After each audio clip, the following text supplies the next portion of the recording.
Gangers திரை விமர்சனம். இது ஒரு action comedy film directed by Sundar C.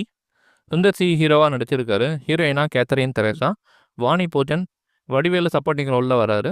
இவங்களை தவிர பகவதி பெருமாள், ஹரிஷ் பேரடி, மயிம் கோபி, முனிஷ்காந்த், ரெடின் கிக்ஸ்லி மற்றும் பல நடிச்சிருக்காங்க இந்த படத்தில்.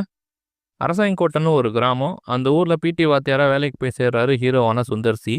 அதே ஸ்கூலில் கம்ப்யூட்டர் டீச்சராக ஹீரோயினான கேத்தரின் தெரேசா வேலை பார்க்குறாங்க. கேத்தரினுக்கு ரொம்ப வேண்டப்பட்ட பொண்ணு அந்த ஸ்கூலில் படிக்குது. திடீர்னு ஒரு நாள் அந்த பொண்ணு காணாமல் போயிடுது. இதுக்கப்புறம் கேத்தரின் தெரேசா தேட ஆரம்பிக்கிறாங்க.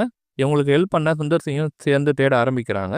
இறுதியாக 2 பேரும் சேர்ந்து காணாமல் போன அந்த பொண்ணை கண்டுபிடிச்சாங்களா இல்லையான்றதை காமெடி ஆக்ஷன் கலந்து சொல்லியிருக்காரு சுந்தர் சி. கிருஷ்ணசாமியோட விஷுவல் பிரமாதமாக இருக்குது. பாடல் காட்சிகள் ஆகட்டும், ஃபைட் சீன்ஸ்னு கலர்ஃபுல்லாக பண்ணியிருக்காரு. சுந்தர் சி படங்கள்னாலே காமெடி, ஆக்ஷன், கிளாமர், சென்டிமெண்ட் எல்லாம் கலந்த ஒரு கமர்ஷியல் என்டர்டைன் படமாக கொடுப்பாரு. இந்த படமும் கிட்டத்தட்ட அதே ஃபார்முலாவில் எடுக்கப்பட்ட ஒரு படம் தான்.